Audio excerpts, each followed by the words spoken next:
Okay, once upon a time, there was this thing called the value premium. Okay, look, about 5 people have got that, thought it was funny, no one else got it. Anyway, there are actually various myths with investment which constantly seem to circle. The problem is that they lead to bad decisions and ultimately not getting the most out of your investments. In this video, I'm going to dispel 4 investment myths and tell you why they simply aren't true. So let's go with number 1, and this might really annoy people, but dividends matter. So dividends, for those who don't know, is basically a form of returns paid out to stock investors from company profits. There are 2 ways that stockholders can get a return. One is the dividend, the other is the growth, the capital appreciation of the company, the growth of the share value. So you might be going, well, surely it should mean a good company with a stable dividend record and higher dividends must be a better investment. Wrong. But this is a super common misconception, so it's nothing new and it's been around for ages. In 1961, there was a paper called Dividend Policy Growth and the Valuation of Shares, and it was established that dividend policy is irrelevant to stock returns. And there was another paper in 2003 called Predicting the Equity Premium with Dividend Ratios, which is complex finance speak for, can you predict the returns on shares based on their dividends, which found that the dividends had basically no predictive ability on the share price. So let's just get down to basics. Why are you investing? For the return, right? Well, if that is the case, then surely you should be thinking about the total return, as in the overall return of what you're investing in, instead of just part of the puzzle, which is the dividend. So why does this matter, and why should you actually care about this myth? The reason why this has implications for what you invest in is about 60% of US stocks and 40% of international stocks don't pay dividends. So if you are screening for shares which pay high dividends, you could be reducing what you're investing in, your diversification of your portfolio, which can increase your risk without actually getting any additional expected returns. Okay, myth 2, there is an obvious active and passive definition. So a passive fund is one that aims to track a certain market or index. An active fund is one where a fund manager normally tries to change tact to beat the market. It normally involves a human and making lots of calls on where they think the market should go. Easy, makes sense, I just explained it in a few sentences. Well, what if I said that that's not really the full story? And you're probably a lot more active than you think, even if you are a passive investor. Mainly, as we have to try and define what the market is, and it's not as easy as you think. So firstly, do you mean the UK stock market or the US market? Do you mean the FTSE 100? Do you mean the full market? Well, it's only, even just those markets are only one piece of the global pie. And what about the assets themselves? Is the market just stocks, bonds, private equity, real estate, hedge funds? There was a study called the Global Asset Market Porfolio, which is out of date from 2012, but basically it put together all financial assets available.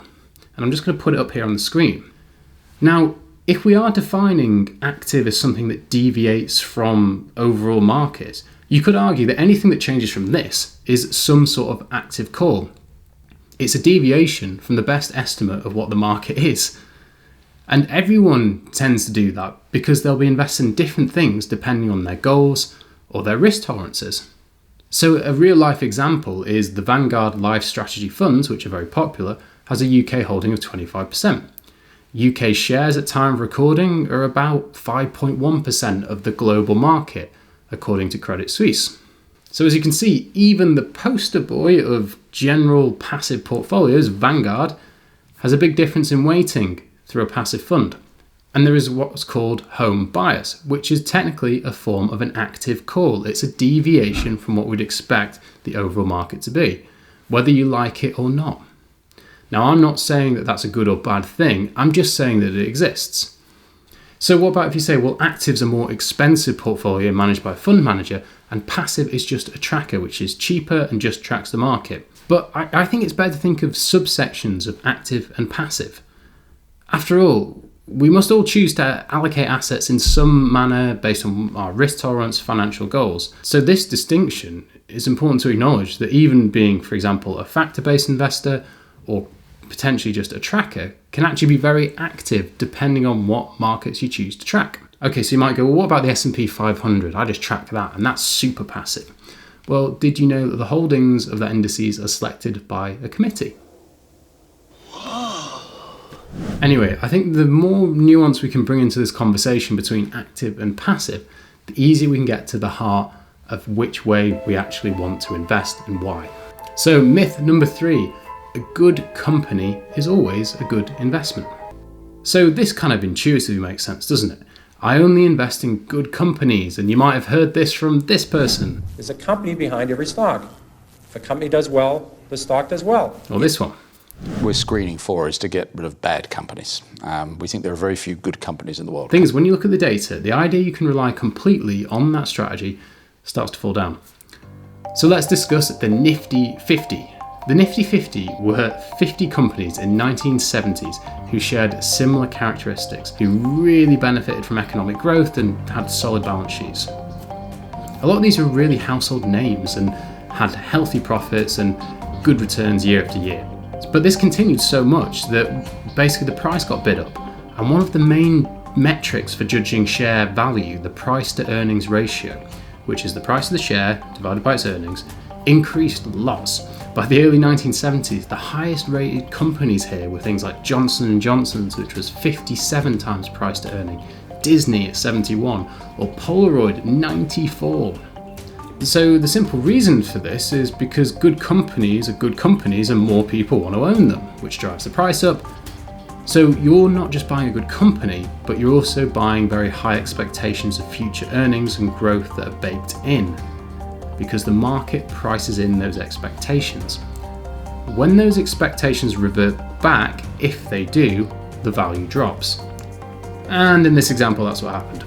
In the 1970s, against an environment of rising interest rates, high oil prices, this sounds familiar, the end of a Bretton Woods monetary system, that's different, and unreliable leaders. Sounds familiar. Anyway, the US entered a pretty strong bear market, as did the UK.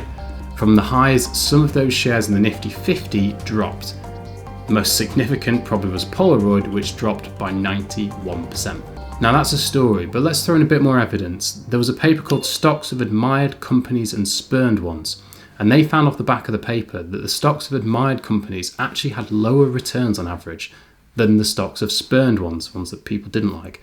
And they looked at 1983 to 2007. So this again reinforces the risk of concentrating in individual shares, and that even high quality businesses can be poor investments if they're bought at really high valuations. Okay, number 4, gold is an inflation hedge.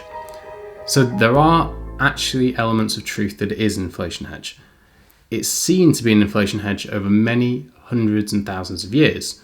And the research behind this is a paper called The Gold Dilemma, which I mentioned before. And it basically said that when they studied it, there was a Roman legionary who was paid the same amount in gold, adjusted for inflation, as a soldier today, roughly. But that's no help to you. You don't have thousands of years to sit this out. So let's talk about, does it protect against inflation in a meaningful way that helps you now? Because, you know, inflation.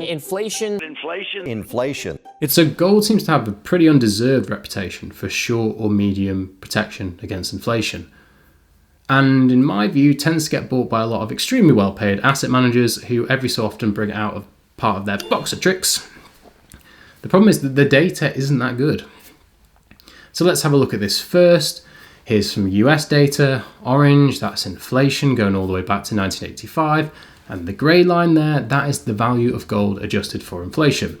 As you can see, it's up and then down.